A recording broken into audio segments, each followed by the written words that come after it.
নমস্কাৰ বন্ধুসকল, D Gohain YouTube চেনেললৈ পুনৰ সকলোকে স্বাগতম জনাইছোঁ। আজি আহিছোঁ মই অন্য এটি ভিডিঅ' লৈ। দেখিবলৈ পাইছে ইয়াত দেখিবলৈ পাইছে আপোনালোকে কি কৰি আছোঁ।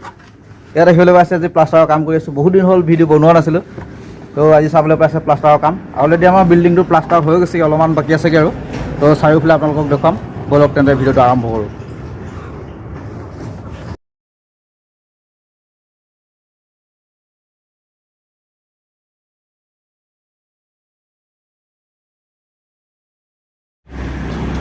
তো বন্ধুসকল চাবলৈ পাইছে আমাৰ বিল্ডিংটো ইয়াৰ প্লাষ্টাৰ মাৰি কৰি ৰাখিছিলোঁ আমি।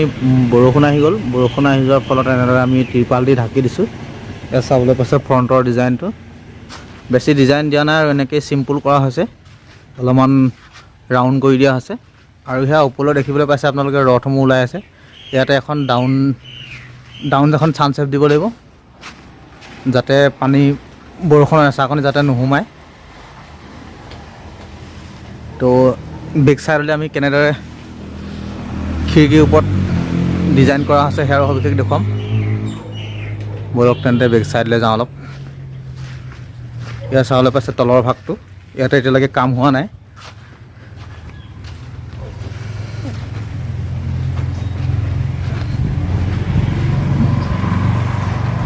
যাওঁ নি পিছফালে?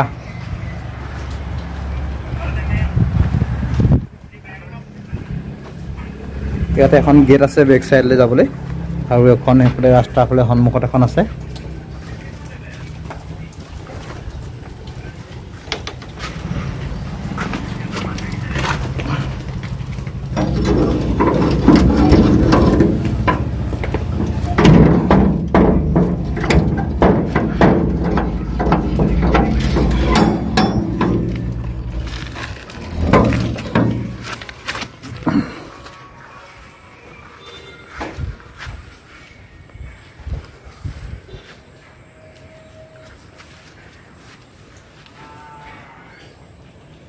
ইয়াত চাবলৈ পাইছে আমি এনেদৰে ছানচেট বনাবলৈ আপোনাৰ উইণ্ডোৰ ওপৰত এনেদৰে কাটিহে ৰাখিছোঁ।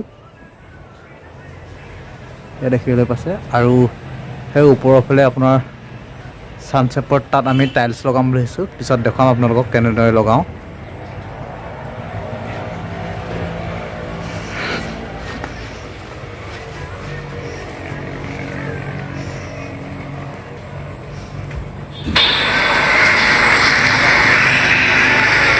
তো বন্ধুসকল চাবলৈ পাইছে এইটো বেক চাইডটো আমি এনেদৰে প্লাষ্টাৰ কৰি ৰাখিছোঁ। আপোনালোকে চাবলৈ পাব।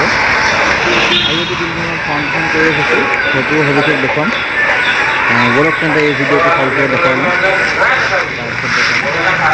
আৰু ভিডিঅ'সমূহ যদি চাই ভাল লাগে লাইক কৰিব, ছাবস্ক্ৰাইব কৰিব, যাতে ভিডিঅ'সমূহ আপডেট দিলে আপোনালোকে পাই থাকে। বলক তেন্তে চাৰিওফালে দেখুৱাই সেই নতুন ফাউণ্ডেশ্যনটো অলপ দেখুৱাম।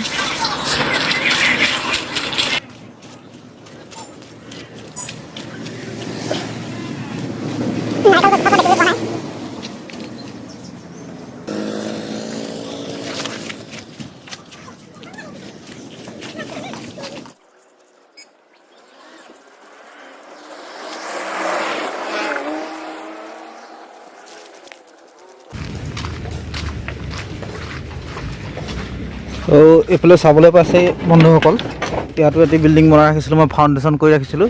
ইয়াৰ মাটিসমূহ সোমোৱা হৈ গৈছে ইয়াতে। চাবলৈ পাইছে প'ষ্টসমূহ আমাৰ ঢালাই হৈ গ'ল আকৌ। তো বন্ধুসকল চাবলৈ পাইছে এয়া আমাৰ প'ষ্ট অলৰেডি ঢালাই হৈ গ'ল, আৰু ফাউণ্ডেশ্যনত আপোনাৰ মাটি সোমোৱা হৈ গৈছে। ইয়াত চাবলৈ পাইছে বস্তাসমূহ এনেদৰে লগাই দিছোঁ প'ষ্টত, যাতে পানী মাৰিবলৈ সুবিধা হয়। প্ৰত্যেকটো প'ষ্টতে আমি এনেদৰে বস্তা লগাই দিছোঁ। এয়া চাবলৈ পাইছে, আৰু ফাউণ্ডেশ্যনতে মাটি সোমোৱাৰ পৰা পানী দিয়া হৈছে। মাটি দিয়াৰ পিছত বহি গৈছে, চাইডবোৰ দেখিবলৈ পাইছে। এয়া চাওক।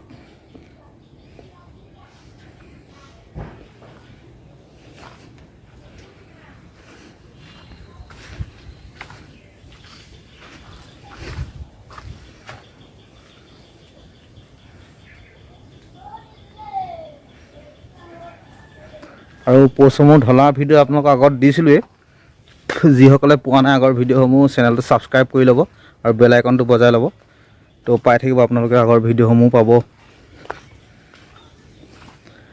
পোষ্টত যিহেতু ভাই বেনাৰ মৰা হৈছিলে খুব ধুনীয়াকৈ ছেটিং হৈছে পোষ্টসমূহ চাবলৈ পাইছে আপোনালোকে বস্তা লগোৱা হৈছে আৰু ইয়াতে আমি ফ্ৰণ্টতে এটা চেফটি টেংকি বনোৱা হ'ব এইটো টেংকি অলৰেডি বনাই ৰাখিছোঁ কিন্তু কামসমূহ কৰা নাই আগত ছাদখন ঢালাই দিয়া হ'ব তাৰ পিছতহে টেংকিৰ কামটো কৰা হ'ব আৰু চিৰি প্লানিং ইয়াতে কৰা হৈছে চাবলৈ পাইছে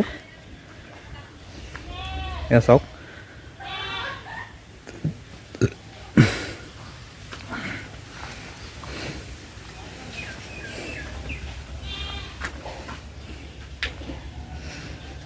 ইয়াতে তো বন্ধুসকল এনেধৰণৰ বিল্ডিং যদি কোনোবাই বনাওঁ বুলি ভাবে যোগাযোগ কৰিব পাৰে যিহেতু সম্পূৰ্ণ বিল্ডিঙৰ ঠিকানা যিহেতু মই নিজে দিওঁ বোকাজান চুঙাজান সেইকেইটা আমাৰ অঞ্চলৰ কোনোবা মানুহে যদি বনাওঁ বুলি ভাবে যোগাযোগ কৰিব পাৰে স্ক্ৰীনত মোৰ নম্বৰ দিয়া থাকিব আৰু যিহেতু এই বিল্ডিংটো এতিয়া বৰ্তমান বোকাজানত বনাই থকা হৈছে তো কণ্টেক্ট কৰিব স্ক্ৰীনত নম্বৰ দিয়া থাকিব আহিলে ধন্যবাদ